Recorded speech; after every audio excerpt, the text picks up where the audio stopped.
plate is Senator Christopher Bongo. Senator Bongo is recognized. Thank you, Mr. President. Bilang Vice Chairperson ng Committee on Health at isa sa mga author, nakasuporta po ako sa panukalang batas na nagtatatag ng Philippine Geriatric Center sa bansa. Tayo mga Pilipino ay kilala bilang family-oriented at hindi po natin pinapabayaan yung mga nakakatanda at tandaan natin, wala tayo sa mundong ito kung hindi po dahil sa ating mga lolo't lola.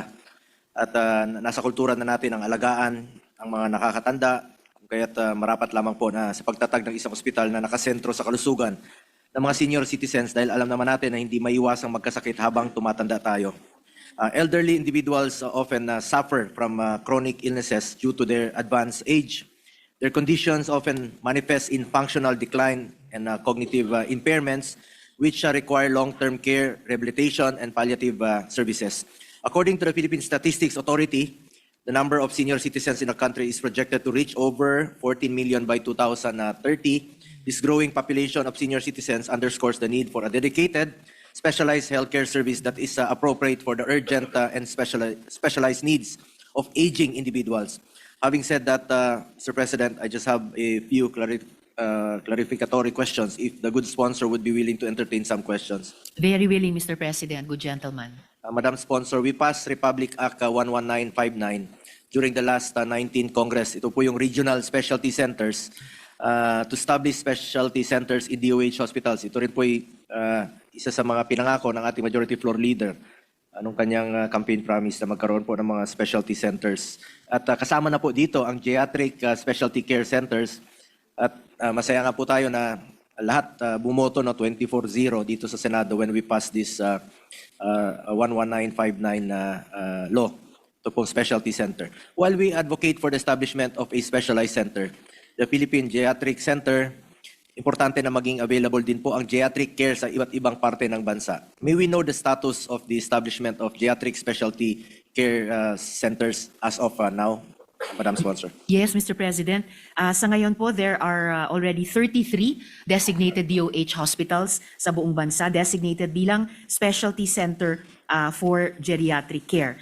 At inaasahan na sana magkakaroon na rin ng isang national specialty center. Ito nga pong panukalang Philippine Geriatric Center at 32 basic comprehensive specialty centers, Mr. President. Saan po ito na nakatayo at functional na ho ba ito sa ngayon?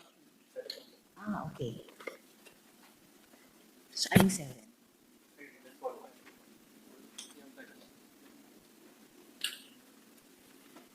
Okay. Saan yung 7? Ito. All right. Yes, Mr. President. So out of the 82 DOH hospitals, good gentlemen, 33 are designated as specialty centers for geriatric care. At ang fully functional, kompleto na sa ngayon ay 7. At 26 ang ongoing development targeted for completion by 2028. At yung 7 yon na fully kompleto at fully functional sa ngayon ay nasa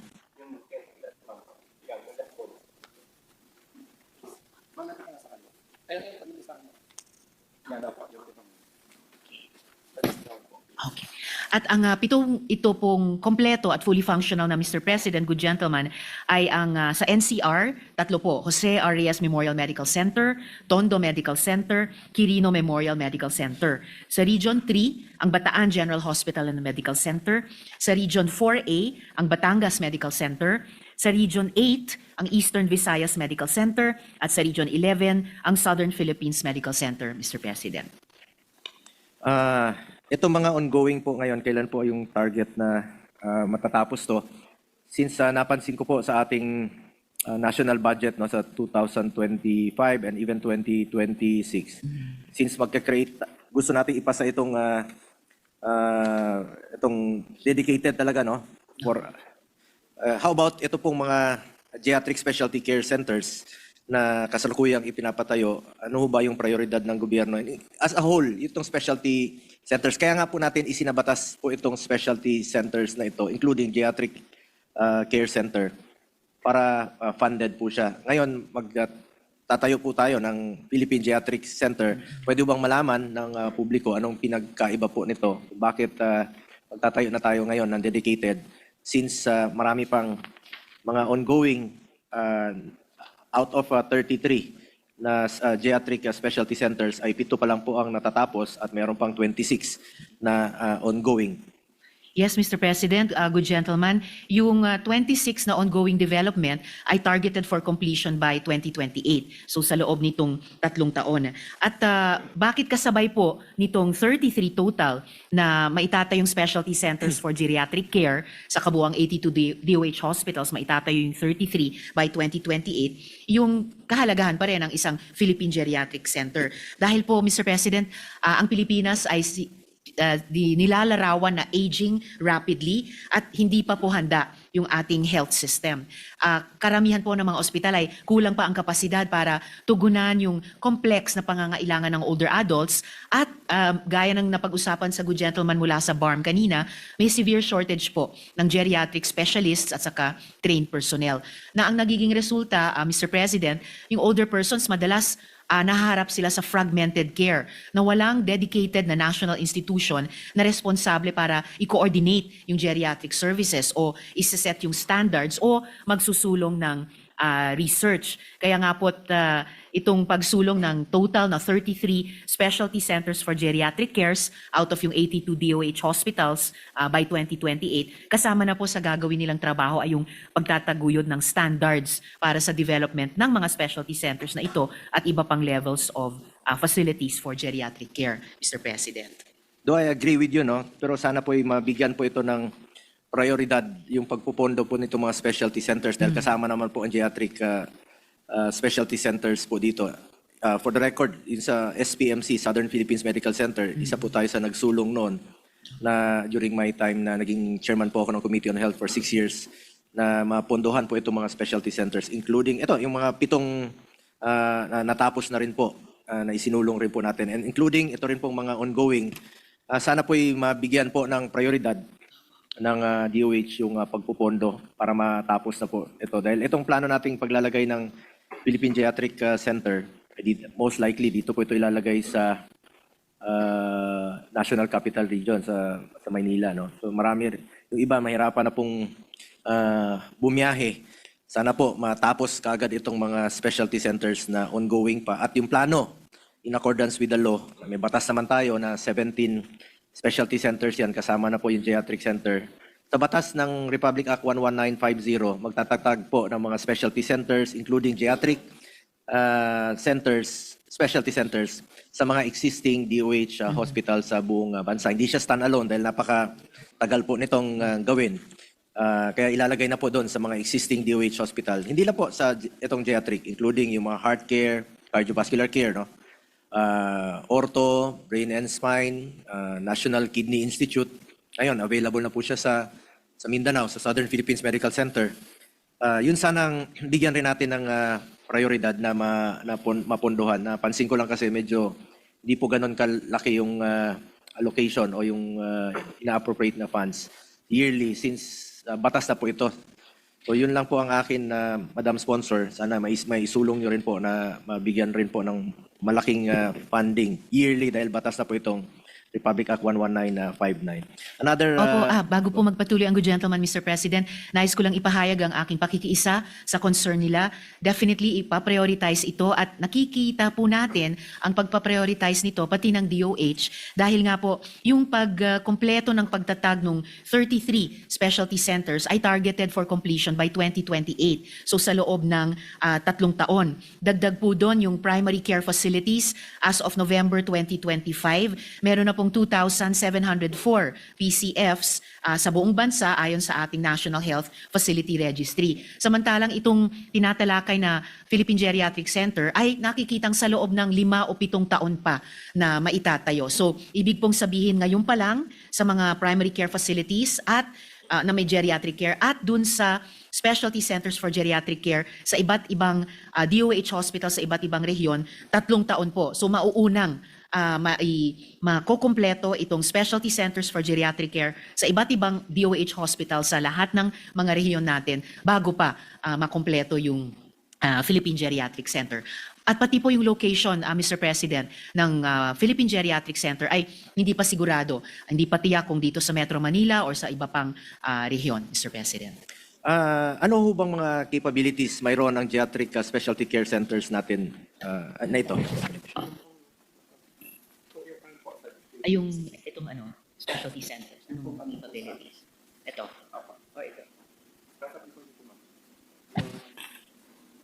Yung specialty centers. Yan pong ginagawa ngayon.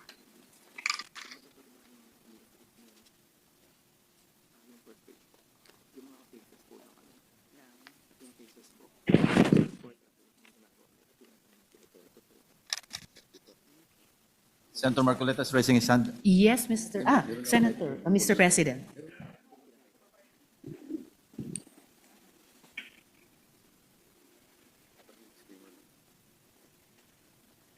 Salamat, Mr. President and good gentlemen mula sa Davao. So, ang kino-contemplate po sa Philippine Geriatric Center, may both inpatient at saka outpatient. And nakikinikinita na po natin yon sa kasalukuyang services na ina-afford doon sa kasalukuyang National Center for Geriatric Health na nakalocate sa ngayon sa Jose Reyes Memorial Medical Center. Sa karanasan po nila sa kanilang outpatient services, nakapag-cater po sila nung taong 2024 sa 56,192 seniors. And as of September nitong taong 2025, 33,997. So lumalabas po nasa 230 plus ang kanilang outpatient cases every day. Meron din po silang mga admitted cases o inpatient na pinagserbisyohan. 2024 nasa 2,994 admitted cases, and as of September nitong taong 2025, 2,200 naman. So lumalabas nasa 8 hanggang 10 nakatatandang ina-admit nila araw-araw. And to think, Mr. President, yan po ay isang napaka-modest na 25-bed capacity lamang. Kapag nag-exceed na po sila ng bed capacity na iyon, nire-refer na po nila yung kanilang mga pasyente sa JRRMMC for admission and collaboration on the cases, Mr. President. Sa ngayon po, ano ho bang na-designate na National Specialty Center for Geriatric Care? Sa ngayon po, dahil tinatalakay pa lang yung posibilidad ng pagtayo ng Philippine Geriatric Center, ang tinuturing na national center ay yung lamang pong NCGH o National Center for Geriatric Health na nandun po sa Jose Reyes na may limited 25-bed capacity para sa inpatient and also limited pero pinag-iigihan na rin po nila capacity to address outpatient cases.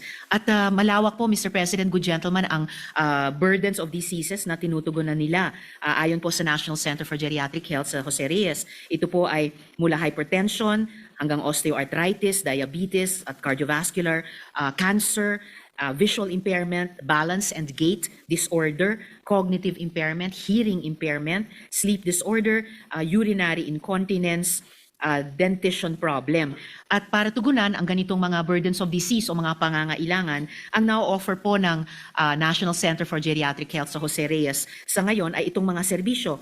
Yung hospital admission nga po, rehab and physical therapy, diagnostic services, stroke clinic, dementia and memory clinic na tinalakay nga po kasama ni Senator Robin kanina, maintenance refills, fall risk assessment, dental, dialysis, geriatric assessment services, pati po end-of-life, dilemma, family conferences, at senior citizens daycare among others, Mr. President. Ito ho yung Dr. Eva Macaraig Macapagal National Center for Geriatric Health. Annex po ito ng Jose Reyes Memorial Medical Center. Ito po sa kasalukuyan ang ginagamit na National Center for Geriatric Health. Tama ho ba, Madam? Tama po, yung naunang pangalan ay yung dating pangalan at kasalukuyan yung Jose Reyes at particular yung National Center for Geriatric Care, Mr. Bakit hindi na lang po ito sa halip, no? Magtayo ng bago? Bakit hindi po ito ang gawing Philippine Geriatric Center? Yun po ay na-consider pero only briefly, Mr. President, dahil hindi po kakayanin na dun sa kasalukuyang espasyo na makapagtayo ng sapat na laki at may kapasidad na National Geriatric Center, Mr. So President. you mean yung pagtatayo natin na to sa ngayon, Madam Sponsor, wala pang paglalagyan? That's right, Mr. So President. gusto lang nating institutionalize pero wala pang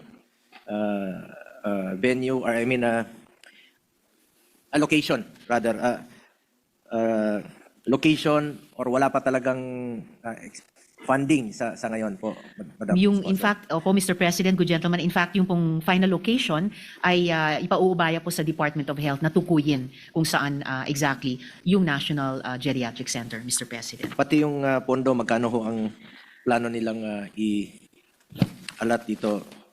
Sa ngayon po, kung pagbabasihan po natin yung OFW Hospital bilang baseline na yan po ay 100-bed na Dole Hospital, kung magtayo halimbawa ng isang kahit 100-bed muna na Philippine Geriatric Center, magsisimula humigit kumulang sa 550 million pesos para sa construction at basic equipment. At kalaunan po sa tinatayang itatagal na 5 hanggang 7 taon na construction nito dahil mangangailangan po ng specialized wards, rehabilitation facilities, diagnostics, long-term care areas at posibleng research at training spaces. So inaasahang mas mataas ang kabuoang gastos, pero yun na nga po kung itatranches hulugan sa loob ng 5 hanggang 7 taon, maaaring umabot kabuuan sa 600 million hanggang 1.2 billion pesos, Mr. President.